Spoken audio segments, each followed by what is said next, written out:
जय गुरु जी संगत जी, मेरे यूट्यूब चैनल गुरु जी 13 ब्लेसिंग पर आपका हार्दिक स्वागत है। जय गुरु जी, शुक्राना गुरु जी। आप सभी साथ संगत जी को जय गुरु जी। गुरु जी आप सभी पर मेहर बनाए रखें, सर्वदा भला सर्वदा भला। संगत जी मैं आशा करती हूँ कि आप सभी स्वस्थ और मस्त होंगे। संगत जी जैसे कि मैं आपके साथ में डेली गुरु जी की पावन पुस्तक दिव्य आभा के सत्संग शेयर कर रही हूँ। और अभी हम जो सत्संग पढ़ रहे हैं वो है आदरणीय श्री दीपेंद्र शेखर चटर्जी अंकल जी का, जो कि बहुत ही प्यारा सत्संग है। और संगत जी इसके दो भाग आप पहले सुन चुके हैं। पहले भाग में आपको बताया था कि किस तरीके से गुरु जी ने उनके रुद्राक्ष पर, एक मुखी रुद्राक्ष पर शिवलिंग की छाप दिखाई थी। अंकल जी उसको डिनाई कर रहे थे कि ऐसा नहीं है, क्योंकि उन्होंने काफी समय से उसको कैरी किया हुआ था। और कहते हैं कि ऐसा नहीं है गुरुजी। लेकिन गुरुजी ने जब उनको रुद्राक्ष पर साक्षात शिवलिंग के छाप दिखाई तब अंकल जी को विश्वास हुआ। किस तरीके से उनकी पत्नी बबली आंटी के कंधे में जो फ्रैक्चर हो गया था, जो परेशानी हो रही थी, और किस तरीके से वो सब ठीक की कि 3 रोटी उड़द की दाल की बनाई गई और आधी रोटी को फ्लश किया गया, 2.5 रोटी को कुत्ते को खिलाया गया, जैसे कि आपने सुना था फर्स्ट पार्ट में। सेकेंड पार्ट में आपने सुना था कि गुरुजी ने किस तरीके से कर्नल चौधरी अंकल जी की मृत पत्नी से उनको मिलवाया था। और इसी तरीके से जो आज का सत्संग है उसमें आप सुनेंगे कि गुरुजी ने कैसे जो अंकल जी ने कंबल दिया था उसको गुलाबों की खुशबू से, फ्रेगनेंस से बताया था कि इसमें 1 साल तक फ्रेगनेंस रहेगी, और वैसा ही रहा था। अंकल जी ने आगे इसमें और आप ये सुनेंगे चमत्कार की कैसे गुरुजी ने उनके फटे हुए कान, जो कान के पर्दे फट गए थे, उनको अपने अमृत के द्वारा कैसे ठीक किया। और गुरुजी से उनका 3 साल से कोई कनेक्शन नहीं था, गुरुजी ने कैसे रास्ता अपनाया उन तक वो अमृत पहुंचाने के लिए, वो आप अद्भुत सत्संग सुनेंगे आज के सत्संग में। और आप साथ में सुनेंगे कि अंकल जी को कार लेनी थी, कहाँ से ले कहाँ से नहीं ले, असमंजस में थे, वो गुरुजी ने वो सॉर्ट आउट किया उनकी समस्या को। और सबसे बड़ी समस्या थी अनिद्रा की, जो कि वो कहते हैं कि 21 दिन से वो लगातार सोए नहीं थे, और गुरुजी ने इनको 13 साल के बाद भी अपनी कृपा बनाए रखी, और किस तरीके से उनको मिलते के साथ उनका आलिंगन किया था वो आप सुनेंगे। और संगत जी जैसे कि हम सत्संग शुरू करने से पहले गुरु जी का मंत्र जाप करते हैं, वैसे ही कर लेते हैं।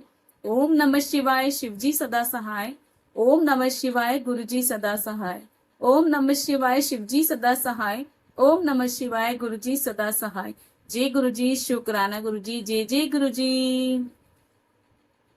संगत जी अंकल जी लिखते हैं गुलाब से स्पर्श। जनवरी 1985 के मध्य में गुरुजी ने कहा कि मेरी पत्नी बबली के जन्म दिवस 25 जनवरी की शाम को हमारे घर वो आएंगे। उस दिन हमारे घर पर अनेक अतिथि आए। कुछ महिलाएं अपने शॉल गुरुजी को सुगंधित करने के लिए दे रही थी। गुरुजी उसको एक बार पहनकर कह रहे थे कि यह 1 सप्ताह तक सुगंधित रहेगा, यह 15 दिन तक रहेगा, यह 1 मास तक, आदि इस तरीके से वहां पर चर्चा हो रही थी। मैंने उनको एक फौजी कंबल देकर पूछा कि वह कितने दिन तक सुगंधित रहेगा, तो गुरुजी मुस्कुराकर बोले और उन्होंने उत्तर दिया कि 1 वर्ष।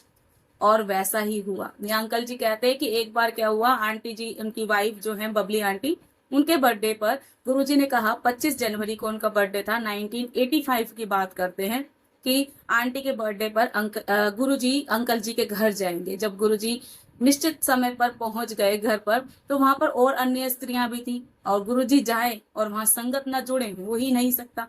बहुत सारी संगत वहां लगी बैठी हुई थी, जुड़ी हुई थी। तो बहुत सी आंटियां ना अपना शॉल लेकर गई थी, सर्दी का समय था, शॉल सबने ले रखा था, तो वो गुरुजी को दे रही थी कि सुगंधित आएगी, क्योंकि सबको पता है कि गुरुजी से स्पर्श करते थे जैसे गुरुजी को, तो एक सुगंध आती थी, गुलाबों की सुगंध आती थी, और घरों में भी आती है। संगत जी आप लोगों ने महसूस किया होगा वो तो अब क्या हुआ, जब सभी आंटी अपना शॉल दे रही थी गुरुजी को, और गुरुजी उसको थोड़ी सी देर ओढ़ते और कहते कि ये 15 दिन तक इसमें खुशबू रहेगी, किसी को बोलते 1 महीने तक रहेगी, किसी को बोलते 1 सप्ताह तक रहेगी, जैसे जैसे उनको उनकी ब्लेसिंग रही होगी वैसे वैसे गुरुजी ने उनको बताया। अब क्या था, अंकल जी के मन में भी क्यूरियोसिटी हो गई, हो जाती है ना कि उनको तो मिल रही है ब्लेसिंग, हम क्यों पीछे रहे, हमें भी तो चाहिए। तो जब वो गुरुजी के पास गए तो उन्होंने भी अपना एक, वो कहते हैं कि फौजी कंबल था, आपको पता ही फौजियों का जो अलग से पैटर्न होता है, वैसे ही फौजी कंबल था अंकल जी के पास। उन्होंने गुरुजी को दिया और बोले कि कब तक रहेगी इसमें सुगंध। तो गुरुजी हंसे मुस्कुराए उनकी बात सुनकर और कहा कि 1 साल तक। और अंकल जी कहते वैसा ही ऐसा ही रहा। जी गुरुजी, शुक्राना गुरुजी। आगे अंकल जी कहते हैं, देहरादून में गुरु कृपा। मैं देहरादून में था और पिछले 3 वर्ष से गुरुजी से कोई संपर्क नहीं था। अचानक एक रात को मेरे कान में अत्यधिक दर्द हुआ और मेरे कान के पर्दे फट गए। अगले दिन प्रातः जब मैं कर्ण, नासिका और कंठ विशेषज्ञ के पास गया तो परीक्षण करके उन्होंने कहा कि मेरे दोनों कान क्षतिग्रस्त हो चुके हैं। क्योंकि मैं सुन नहीं सकता था, उन्होंने मुझे लिख कर बताया। उन्होंने कहा कि सेना के चिकित्सक कान के नए पर्दे लगाने के लिए शल्य चिकित्सा कर सकते हैं, पर इनकी सफलता केवल 5% ही होती है। अतः मुझे मानसिक रूप से सेना से निवृत्त होकर घर जाने के लिए तत्पर रहना चाहिए। अंकल जी आगे लिखते हैं, उसी शाम एक सिख सज्जन हमारे घर आए और उन्होंने कहा कि गुरुजी ने जालंधर से मेरे लिए अमृत भेजा है। उन्होंने यह भी बताया कि उनको पता है कि मुझे अब सुनाई नहीं दे रहा है। 3-4 दिन अमृत पीने के बाद मेरे कान के पर्दे पुनः ठीक हो गए और मेरी श्रवण शक्ति लौट आई। डॉक्टर अचंभे में थे कि यह कैसे संभव हो गया। जय गुरुजी, शुक्राना गुरुजी। यहाँ कहते हैं कि देहरादून में जब अंकल जी की पोस्टिंग थी तो गुरुजी ने वहां भी उन पर कृपा की थी। अब कृपा कैसे की थी वो सुनिए। कहते कि 3 साल से अंकल जी देहरादून में अंकल जी की पोस्टिंग थी और गुरुजी से 3 साल से कोई संपर्क नहीं हो पा रहा था। एक दिन अंकल जी के कान में बहुत दर्द हुआ और वो कान, जो कि आप सभी जानते हैं, कान, नाक और हमारा जो कंठ है, कान, नाक और जो कंठ है, तीनों का फंक्शन एक ही होता है। और टीएनटी, जो टीएनटी विभाग होता है, वहां पर इसकी जांच की जाती है। वो कहते हैं कि जब मुझे इस तरीके से परेशानी हुई तो मैं परीक्षण कराने के लिए गया, अपने टेस्ट कराने के लिए गए। जब वहां पर उन्होंने अपने टेस्ट वगैरह कराए सब टीएनटी डिपार्टमेंट में, तो उनको पता चला कि उनके कानों के पर्दे जो थे वो फट गए, डैमेज हो गए, फट गए हैं। आप सभी जानते हैं एक बार फट जाती है चीजें, कान की जो झिल्ली होती है, कान के पर्दों की एक झिल्ली होती है, वो फट जाए तो आपको सुनाई नहीं देता। अब यहाँ पर कहते हैं अंकल जी के उनके कान के पर्दे जो थे फट चुके थे। जब डॉक्टर से उन्होंने कंसल्ट किया, उनको दिखाया, तो डॉक्टर ने उनको बताया कि डोंट वरी, कान के नए पर्दे लग जाएंगे, लेकिन उसकी संभावना, ऑपरेशन तो हो जाएगा, पर्दे भी हो जाएंगे, सही हो जाएंगे, लेकिन उसकी संभावना 5% तक है कि वो कार्य कर भी पाएंगे या नहीं। कई बार ऐसा होता है कि आप ट्रीटमेंट कराते हैं तो डॉक्टर आपका ट्रीटमेंट कर देते हैं, लेकिन वो सक्सेसफुल हो भी पाएगा या नहीं हो पाएगा उसकी गारंटी वो नहीं देते हैं, पहले ही बता देते हैं। अब क्या हुआ अचानक, अब देखिए गुरुजी की कृपा। वो कहते 3 साल से कोई भी गुरुजी से कोई संपर्क नहीं था, लेकिन जब इनको इस तरह की परेशानी आई तो गुरुजी कैसे अपने भक्त को छोड़ देते हैं। तो कहते हैं उसी शाम को क्या हुआ, एक सिख सज्जन उनके पास आए और बोले कि गुरुजी ने जालंधर से, गुरुजी उस समय जालंधर में संगत किया करते थे, तो संगत से गुरुजी ने जालंधर से संगत जी को भेजा, सिख अंकल जी को भेजा कि जाकर एक अमृत, आप सभी जानते हैं गुरुजी का जल प्रसाद ही अमृत है, अमृत भेजा उन्होंने कि ये अमृत है और इसको आपको पीना है। गुरुजी ने वहीं बैठे बैठे अपना कार्य कर दिया। अंकल जी कहते हैं कि 3 दिन उन्होंने लगातार वह अमृत पिया और उसके बाद उनके कान के जो पर्दे थे वो बिल्कुल ठीक हो गए और उनकी जो सुनने की शक्ति थी, क्योंकि वो आप कान के पर्दे ही फट गए तो आप कैसे सुनेंगे। डॉक्टर को भी उन्होंने, डॉक्टर को कहते हैं डॉक्टर ने लिख कर दिया था, लिख कर ही समझाया था कि कान के पर्दे फट गए, वो समझ ही नहीं पा रहे थे क्यों सुनाई नहीं दे रहा। अब क्या हुआ, जब वो डॉक्टरों के पास पहुंचे तो डॉक्टर भी हैरान रह गए कि कान के पर्दे कल तक तो फटे हुए थे, आज कैसे ठीक हो गए। तो इस तरीके से गुरुजी अपने भक्तों पर चमत्कार किया करते हैं। जय गुरुजी, शुक्राना गुरुजी। अंकल जी आगे लिखते हैं, मैं देहरादून में ही था जब मुझे 1988 में सरकार से कार ऋण प्राप्त हुआ। मैं असमंजस में था कि कार कहाँ से ली, देहरादून, दिल्ली या कलकत्ता। एक दिन मुझे दिल्ली से कर्नल, अब ब्रिगेडियर चौधरी जी का फोन आया कि गुरुजी तूफान की भांति उनके कार्यालय में आए थे और उन्होंने कहा कि चटर्जी देहरादून में हैं और कार लेने के बारे में चिंतित हैं। उसको बोलो कि कार उसके लिए चंडीगढ़ में प्रतीक्षा कर रही है। इतना कहकर वह बाहर निकल गए। ब्रिगेडियर चौधरी उनके पीछे भागे। वह लंबे बरामदे में गुरुजी कहीं नहीं थे। यह सोचकर कि गुरुजी संभवतः दिल्ली आए होंगे और वह उनके दर्शन कर सके, उन्होंने जालंधर में गुरुजी के निवास पर फोन किया। उत्तर देने वाले सज्जन ने कहा कि गुरुजी कहीं नहीं गए थे, वह तो उनके सामने ही बैठे हुए मुस्कुरा रहे थे। जय गुरुजी, शुक्राना गुरुजी। ये अंकल जी कहते हैं कि देहरादून में जब उनकी पोस्टिंग थी, 1988 की बात करते हैं, उस समय इनको गवर्नमेंट से ऋण प्राप्त हुआ था कि कार ले लीजिए। जैसे जैसे पोस्ट आपकी बढ़ती चली जाती है तो गवर्नमेंट आपको बहुत सारी सुविधाएं प्राप्त करती है पोस्ट के अकॉर्डिंग। तो अंकल जी अब उस पोस्ट पर आ गए थे, कर्नल रिटायर हुए थे। अब क्या था, इनको गवर्नमेंट की तरफ से ऋण दिया गया गाड़ी खरीदने के लिए कि आप गाड़ी खरीद लीजिए। अब अंकल जी असमंजस में थे कि गाड़ी कहाँ से ले, देहरादून से ले दिल्ली से ले या कलकत्ता से ले। अब अंकल जी परेशान, वो असमंजस में थे। तो अब क्या हुआ, जो दिल्ली में अंकल जी थे कर्नल, अब वो ब्रिगेडियर बन चुके थे चौधरी अंकल, वो कहते हैं उनका फोन आया। उन्होंने कहा कि गुरुजी तूफान की भांति मेरे ऑफिस में आए थे और उन्होंने कहा कि चटर्जी जो है वो परेशान है देहरादून में कार लेने के लिए, उसको बोलो कि उसकी गाड़ी जो है चंडीगढ़ में प्रतीक्षा कर रही है। मतलब उसको अंकल जी को डायरेक्टली बोल दिया था गुरुजी ने कि कहाँ से कार लेनी है, चंडीगढ़ से, पंजाब से, ना तो देहरादून से, ना दिल्ली से, ना ही कलकत्ता से, पंजाब से गाड़ी लेनी है। ये गुरुजी ने चौधरी अंकल को बता दिया था और उनके ऑफिस में आए थे। कहते हैं कि बिजली की भांति आए थे और एकदम से कहते चौधरी अंकल जैसे उनके पीछे भागे। कर्नल चौधरी जो ब्रिगेडियर बन चुके थे, कहते मैं उनके पीछे भागा, बड़े लंबे बरामदे में मैं उनको देखता रह गया, वो तो एकदम ओझल हो गए। कहते ना बिजली की तरह आया, एकदम ओझल हो गया आंखों के सामने। तो वही उनके साथ चमत्कार हुआ। अंकल जी कहते गुरुजी आए और एकदम वो ओझल हो गए। कहते मैं सोचकर परेशान कि गुरुजी ही थे या मैंने सपना देखा। वो कहते कि मैंने जब वो गुरुजी से मिलने के लिए दिल्ली आए होंगे, उन्होंने सोचा शायद ये गुरुजी आए होंगे दिल्ली मिलने के लिए किसी से, तो हो सकता है मेरे पास भी आ गए हो, पर ऐसा नहीं है। कहते कि जब उन्होंने जालंधर में गुरुजी के निवास स्थल जहां पर संगत लगती थी वहां पर फोन किया तो पता चला गुरुजी तो कहीं गए नहीं है। एक अंकल जी कहते गुरुजी तो मेरे सामने बैठे हैं, वो तो कहीं गए नहीं। तो इस तरीके से गुरुजी चमत्कार कहते गुरुजी सामने बैठे हुए मुस्कुरा रहे हैं, ऐसा उन अंकल ने कहा। तो ये चमत्कार है संगत जी, हम साक्षात देखते हैं। अगर आपने ऑटोबायोग्राफी ऑफ अ योगी सुना होगा तो उसमें क्या था, उसमें भी कहा गया है ना कि एक जगह बैठे बैठे संत जो है दूसरी जगह पर भी दिखाई देते हैं। और ऐसा नहीं बोला था गुरुजी ने ऑटोबायोग्राफी ऑफ अ योगी, मेरी ही पुस्तक है। सगा जी मेरे साथ मिरेकल बहुत हुए हैं उस टाइम में, लेकिन मैं वो चीजें नहीं बताऊंगी, वो मेरा पर्सनल मिरेकल है। जय गुरुजी, शुक्राना गुरुजी, जय जय गुरुजी।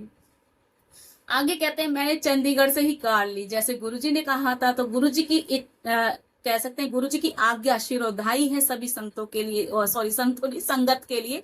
तो यहाँ पर अंकल जी कहते हैं कि चंडीगढ़ से ही जैसे गुरुजी ने कहा था वैसे ही उन्होंने कार ली थी और 2006 में बिकने तक वह अच्छी चली। कहते जब तक वो बिकी 2006 में उन्होंने बेच दी थी। और यहाँ उन्होंने बात की 1988 की। कहते 2006 में जब उन्होंने बेच दी वो कार तो उसकी कंडीशन बहुत अच्छी थी। जय गुरुजी, शुक्राना गुरुजी। आगे वो कहते हैं 13 वर्ष के अंतराल के बाद गुरुजी के दर्शन। अब 13 साल का समय बहुत लंबा समय होता है संगत जी। वो कहते हैं देहरादून में थे तब 3 साल के बाद गुरुजी का दर्शन कर पाए थे और 3 साल तक नहीं कर पाए थे दर्शन, लेकिन वहां भी पहुंचे गुरुजी, उनके कान के पर्दे ठीक किए थे अमृत के द्वारा। वो कहते हैं 13 साल का जो लंबा टाइम ऑफ पीरियड था उसमें गुरुजी के दर्शन बड़े दिनों बाद हुए। तो भक्त और शिष्य जब मिलते हैं तो कैसा वो समा होता है उसी का वर्णन किया गया है। जय गुरु जी, शुक्राना गुरु जी। सेना से सेवानिवृत्त होकर या रिटायर हो चुके अंकल जी बताते हैं 1998 में मैं अहमदाबाद में था। पिछले 13 वर्षों से गुरुजी के साथ कोई संपर्क नहीं था। जून 1998 में मुझे अनिद्रा रोग ने घेर लिया था। अनिद्रा आप सभी जानते हैं कि नींद नहीं आती, व्यक्ति जागता रहता, बहुत बुरी बीमारी। मेरी पत्नी ने परामर्श दिया कि गुरुजी को ढूंढ कर उनकी शरण में जाऊं। कि ढूंढो गुरुजी को, कहाँ है, 13 साल का समय जो हो गया, अब ढूंढो कहाँ है। मेरी पत्नी ने परामर्श दिया कि गुरुजी को ढूंढकर उनकी शरण में जाओ। काफी लंबी पूछताछ के बाद मुझे पता चला कि गुरुजी चंडीगढ़ से जलंधर, जलंधर से पंचकुला और वहां से दिल्ली चले गए। देखिए 3 जगह गुरुजी ने बदल दी थी। मुझे उनका दिल्ली का पता मिल गया। हमारे पड़ोसी श्री कृत भाई जी गुरुजी से मिलने के लिए उत्सुक थे, अतः हम दोनों ने 10 जुलाई को की राजधानी एक्सप्रेस में 2 बर्थ आरक्षित करा ली। 9 जुलाई को मैंने दिल्ली में गुरुजी के निवास पर हमारे आने का समाचार दे दिए। फोन किया। फोन का उत्तर देने वाले सज्जन ने पूछा कि क्या मैं अहमदाबाद से कर्नल चटर्जी बोल रहा हूँ। मेरे सहमत होने पर उन्होंने बताया कि आज गुरु पूर्णिमा के कारण गुरुजी पाठ में हैं, पर उन्होंने बताया कि शाम को 7 बजे मैं अहमदाबाद से फोन करूंगा। गुरुजी को मेरे आने के बारे में ज्ञान था और उन्होंने मुझे 11 जुलाई को शाम 6 बजे आने को कहा है। स्वाभाविक है कि कृत भाई अचंभे में। जी गुरुजी शुक्राना। यहाँ पर अंकल जी कहते कि 13 साल के बाद क्या हुआ, 13 साल का जो लंबा टाइम वो पीरियड था गुरुजी से मिलने के लिए वो बेताब थे। अब जब तक हमें परेशानी नहीं आती तो हम नहीं चलते उस चीज पर आगे। अंकल जी कहते हैं अब वो रिटायर हो गए थे, 1998 की बात करते हैं, कहते हैं तब वो अहमदाबाद में थे। 13 साल से गुरुजी से कोई संपर्क नहीं हुआ था। अब परेशानी हो गई थी, इनको अनिद्रा की नींद नहीं आती थी अंकल जी को। अब क्या हुआ, इनकी पत्नी ने जो बबली आंटी थी उन्होंने एडवाइस दी कि जाओ भाई गुरुजी को ढूंढो, पता करो कि गुरुजी हैं कहाँ और आप कितने समय से उनके पास नहीं गए।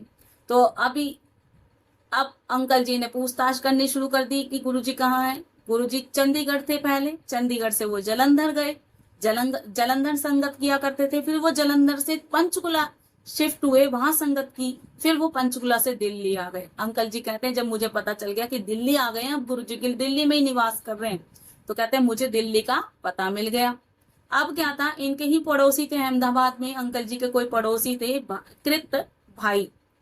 कृत भाई, वो कहते हैं वो भी गुरुजी से मिलने की इच्छा रखते हैं। जैसे हम किसी से बता दें गुरुजी ऐसे हैं, गुरुजी ऐसे हैं, हमारे गुरु ऐसे हैं, हमारे गुरु ऐसा कर रहे हैं, तो आपके मन में भी क्यूरियोसिटी हो जाती है कि भाई मैं भी जाऊं गुरुजी के पास। तो ऐसे ही उनके पड़ोसी थे कृत भाई, वो भी गुरुजी से मिलना चाहते थे, बड़े एक्साइटेड थे। अब कहते हैं कि 10 जुलाई की रात को हमने राजधानी एक्सप्रेसवे में 2 बर्थ आरक्षित कर दी, सीट उन्होंने आरक्षित कर दी, बुक कर दी। तो वो कहते हैं कि 9 जुलाई को उन्होंने गुरुजी को बताया। अब 10 जुलाई को इन्होंने वहां पर जाने का प्रोग्राम बनाया और 11 तारीख को इनको वहां पहुंचना था। अब गुरुजी से मिलना है तो पहले से उनको बताना भी तो पड़ेगा कि हम आ रहे हैं, क्योंकि गुरुजी समय नियत खुद करते हैं, हम नहीं करते। सब कार्य गुरुजी की देख रेख में ही होते हैं, हम कुछ नहीं करने वाले, सब कुछ वो कर रहे हैं और हमें चला रहे हैं। 9 जुलाई को अंकल जी ने गुरुजी को फोन किया और किसी सेवादार ने उठाया होगा उधर से फोन, तो वहां से सेवादार अंकल ने बोला कि आप अहमदाबाद से कर्नल चटर्जी बोल रहे हैं। तो अंकल जी ने बोला हाँ। अब उन्होंने बताया कि गुरुजी तो आज गुरु पूर्णिमा है और गुरुजी पाठ में बैठे हुए। सब जानते हैं कि गुरुजी पाठ किया करते थे और कई कई दिन तक समाधि में चले जाते थे, 3 दिन तक लगातार वो कंटिन्यू समाधि करते थे। ऐसा मैंने संगत के थ्रू, जो कि गुरुजी के समय की संगत थी, ऐसा सुना है। देखा तो खैर हमने नहीं, लेकिन सुना है और बिल्कुल सही है। वो तो काफी समय से चले जाते हैं और वो तो महाशिव है। महाशिव तो सदियों से समाधि में लीन रहते हैं। अब वो कहते हैं कि जब उन्होंने फोन किया तो गुरुजी ने उनको, जैसे संगत सेवादार अंकल थे उनको पहले से पता था, गुरुजी ने पहले ही बता दिया होगा फोन आएगा, इस तरीके से करना है, तो उन्होंने बोल दिया कि 11 जुलाई को आप 6 बजे तक आने को उन्होंने बोल दिया। 9 तारीख को इन्होंने ट्रेन में बैठकर अपना मतलब कंफर्मेशन कर लिया था और ये 2 बर्थ इन्होंने बुक करा ली थी और 11 तारीख को 6 बजे गुरुजी से मिलने का समय निश्चित कर दिया। अब क्या था, ये सब चीजें हुई तो वो श्री भाई जो थे, इनके पड़ोसी जो थे, नेबर थे, वो तो अचंभे में पड़ गए। वो बड़े आश्चर्यचकित हुए कि ये तो पहले से ही सब प्री प्लान था। भाई अब आप गुरुजी के विषय में बता रहे हो तो गुरुजी तो जान ही जाने, वो तो कुछ भी कर सकते हैं। तो वो तो ये सब चीजें पहली बार देख रहे हैं ना, जो पहली बार चीजें देख रहा है उसको तो सब कुछ आश्चर्यचकित करने वाला होगा। तो यहाँ पर वो भी इनके साथ ऐसा ही हुआ। अंकल जी कहते हैं दिल्ली जाते हुए यह जानकर कि मैं सो तो नहीं पाऊंगा, मैंने अपने साथ इतिहास की एक मोटी सी पुस्तक रख ली। यह सोचकर कि गुरुजी तो अपने ही हैं, मैंने 3 बजे उनके पास जाने का निर्णय ले लिया। जब हम 4 बजे सुल्तानपुर पहुंचे तो एक घटना हमारे साथ घटी। हमें एम्पायर स्टेट नहीं मिल पाया। कुछ देर घूमने के पश्चात मुझे समस्या समझ आ गई। गुरुजी ने हमें शाम 6 बजे आने को कहा था और हम वहां 4 बजे ही पहुंच गए थे। मैंने कृत भाई को बताया कि मुझे समस्या पता लग गई है, तब उसका समाधान मिल जाएगा। मैं कार से उतरा, मैंने गुरुजी से प्रार्थना करी, जो हो गया सो हो गया, घट गया, अब वह मुझे अपने पास बुला ले। एकदम एक बालक दौड़ता हुआ आया और उसने पूछा कि हमारी कार कहीं जा रही है। हमने कहा हमने कहाँ जाना है। फिर उसने हमें एम्पायर स्टेट का मुख्य द्वार दिखाया, एकदम मुख्य मार्ग पर। कैसे हमें दिखाई नहीं दिया था। जय गुरुजी, शुक्राना गुरुजी। अंकल जी कहते हैं कि जब अनिंद्रा की बीमारी हो गई थी और आंटी जी ने जब कहा कि गुरुजी से मिलकर आओ, तब अंकल जी चले मिलने के लिए। समय भी निर्धारित हो गया, 11 जुलाई को शाम 6 बजे मिलना है गुरुजी से। अंकल जी कहते हैं कि नींद तो मुझे वैसे नहीं आनी थी और दिल्ली में जा रहा था, तो मैंने अपने साथ में एक हिस्ट्री की मोटी सी बुक रख ली थी ताकि मैं उसको पढ़ लूं। अब क्या था, कहते हैं कि मेरे दिमाग में क्या आया कि गुरुजी तो हमारे अपने हैं, तो हम 6 बजे क्यों जाएं, हम तो जल्दी पहुंच जाएंगे। अंकल जी 3 बजे ही निकल लिए गुरुजी से मिलने के लिए। कहते कि 3 बजे हम वहां पहुंच गए सुल्तानपुर और 4 बजे तक वो एम्पायर स्टेट के वहां पर पहुंच गए। कहते 4 बजे हम एम्पायर स्टेट पहुंच गए और हमें एम्पायर स्टेट मिला ही नहीं। देखिए संगत जी, कहते हमें मिला ही नहीं, हम परेशान कि हम गलत रास्ते पर आ गए, कहाँ आ गए, हमें समझ नहीं आ रहा था, हमें मिल क्यों नहीं रहा। कहते काफी देर घूमने के बाद मुझे सडनली थॉट आया। क्या थॉट आया कि समस्या समझ में आ गई मुझे। क्या समझ में आई कि गुरुजी ने हमें शाम 6 बजे बोला है, तो हम तो 4 बजे ही पहुंच गए। कैसे? क्योंकि समय तो निश्चित हो चुका है ना। गुरुजी समय निर्धारित करते हैं, हम नहीं करते। अंकल जी ने 3 बजे निकले और 4 बजे वहां पहुंच गए। कहते हम परेशान। कहते मैं गाड़ी से उतरा, मैंने जो उनके साथ वो जो कृत भाई नाम से एक व्यक्ति थे, संगत थी, वो उनको समस्या बताई कि तुम्हें पता है कि ये परेशानी है। तो अब वो तो पहली बार जा रहे थे, उन्हें क्या पता गुरुजी क्या चमत्कार करते हैं, क्या है गुरुजी, उनको नहीं पता था। अब अंकल जी गाड़ी से उतरे। कहते मैं हाथ जोड़कर गुरुजी से प्रार्थना करने लगा कि गुरुजी जो हो गया सो हो गया, अब तो मुझे अपने पास बुला लो। चलो गलती हो गई, जो भी हुआ, लेकिन जो हो गया, लेकिन मुझे अपने पास बुला लो। कहते सडनली एक बच्चा दौड़ता हुआ उनके पास आया और कहा कि आपकी कार कहीं जा रही है, कहाँ जाना है। उन्होंने अंकल जी ने बताया एम्पायर स्टेट। तो बच्चे ने रास्ता दिखा दिया कि यहाँ से जाएगा, ये मुख्य मार्ग है। और कहते हैं कि हम इतनी देर से वहां पर घूम रहे थे, हमें क्यों नहीं दिखाई दिया। तो देखिए लीला है, जब गुरुजी को मिलना है वो उसी समय मिलेंगे।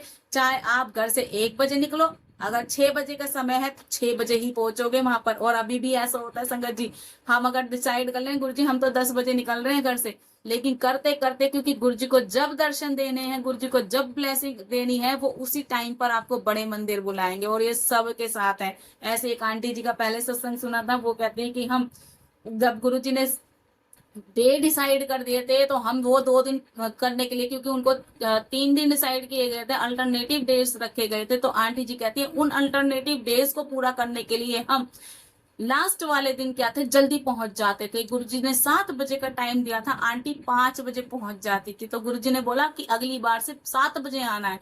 तो आंटी कहती जैसे ही हम अगर 5 बजे भी निकलते ना घर से, तब भी हम 7 बजे पहुंचते, और जब हम 6 बजे निकलते तब भी हम 7 बजे पहुंचते। कहते ऐसी लीला गुरुजी ही निर्धारित कर सकते हैं, हम नहीं, क्योंकि समय निर्धारण करना गुरुजी का काम है, हमारा नहीं। ब्लेसिंग आपको सभी तभी मिलेगी जब नियत समय निर्धारित हो चुका होगा। जी गुरुजी, शुक्राना गुरुजी। आगे अंकल जी कहते हैं घर पहुंचने पर गुरुजी ने मेरा आलिंगन कर लिया और बोले कि मैं इतने वर्षों के बाद उनके पास आया हूँ। अंकल जी कहते हैं मैंने गुरुजी से कहा मैं 21 दिन से सोया नहीं हूँ, आज सोऊंगा और लंगर ग्रहण करके सोऊंगा। गुरुजी के बाद हम होटल में वापस आ गए और मैं वह इतिहास की पुस्तक पढ़ने लगा। शीघ्र ही मुझे लगा कि वह कमरे में कोई अगरबत्ती जला रहा है। थोड़ी ही देर में पूरे कमरे में एक अद्भुत सुगंध फैल गई और मुझे नींद आ गई।